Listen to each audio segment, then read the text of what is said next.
want a man for president who's seasoned through and through, but not so doggone seasoned that he won't try something new. A man who's old enough to know and young enough to do. Well, it's up to you, it's up to you. It's strictly up to you. Do you like a man who answers straight, a man who's always fair? We'll measure him against the others, and when you compare, you'll cast your vote for Kennedy and a change that's overdue. So it's up to you, it's up to you, it's strictly up to you. Yes, it's Kennedy, Kennedy, Kennedy, Kennedy, Kennedy, Kennedy, Kennedy for me. Kennedy, Kennedy, Kennedy, Kennedy, Kennedy,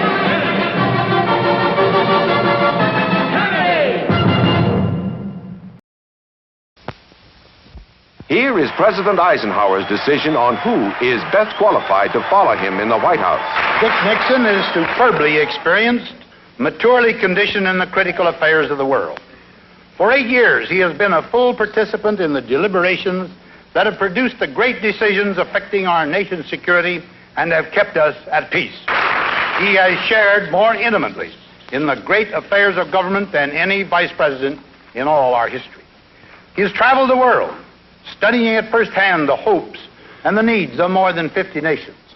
He knows in person the leaders of those nations, knowledge of immeasurable value to a future president.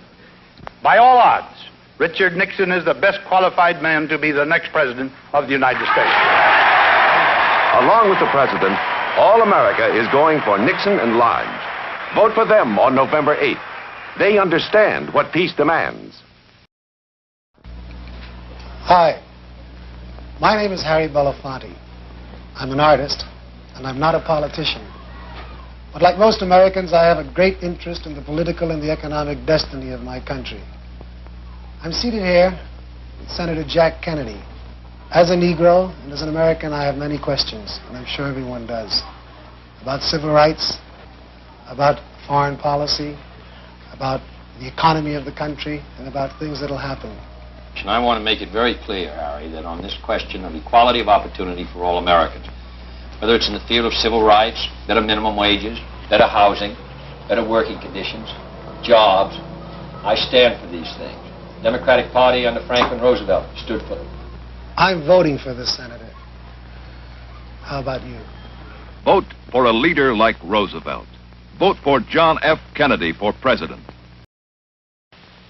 What is the most important issue confronting the American people in this election campaign? There's no question about the answer that I have found in traveling all over this nation.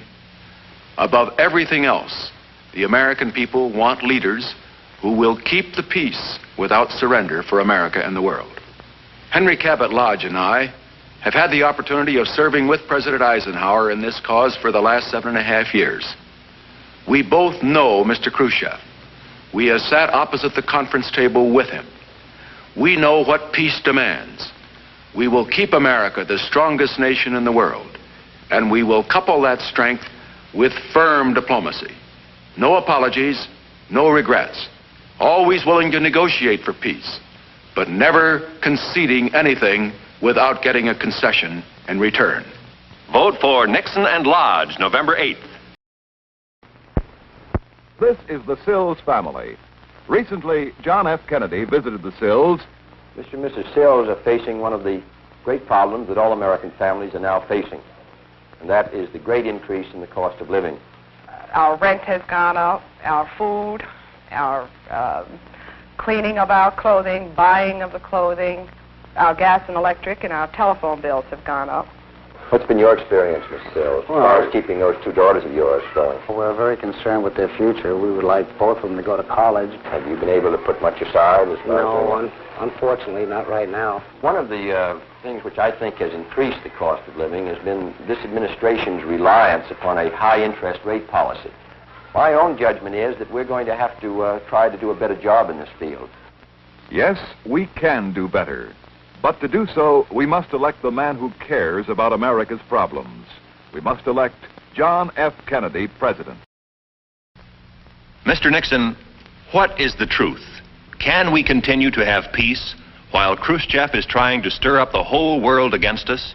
Well, the truth is that we must continue to have peace. And we can if we continue to show firmness and strength to the communist world. Khruschev is a cold, hard, ruthless man. He feeds upon weakness and doubt, and we must never make the mistake of letting him think we are weak. We must show him we are strong, economically and militarily, that we will not be coerced, that we will not tolerate being pushed around. We must continue to deal with communism and the Soviet leaders, not belligerently, but firmly, and always with vigilance. Vote for Nixon and Lodge, November 8th. They understand what peace demands. This historic moment is brought to you by Citizens for Kennedy. As I said at the beginning, the question before us all, that faces all Republicans and all Democrats, is, can freedom in the next generation conquer, or are the communists going to be successful? That's the great issue. And if we meet our responsibilities, I think freedom will conquer. If we fail to move ahead, if we fail to develop sufficient military and economic and social strength here in this country, then I think that the tide could begin to run against us. And I don't want historians 10 years from now to say, these were the years when the tide ran out for the United States. I want them to say, these were the years when the tide came in. These were the years when the United States started to move again. That's the question before the American people, and only you can decide what you want this country to be, what you want to do with the future. I think we're ready to move, and it is to that great task, if we're successful, that we will address ourselves. Every Republican politician wants you to believe that Richard Nixon is, quote, experienced.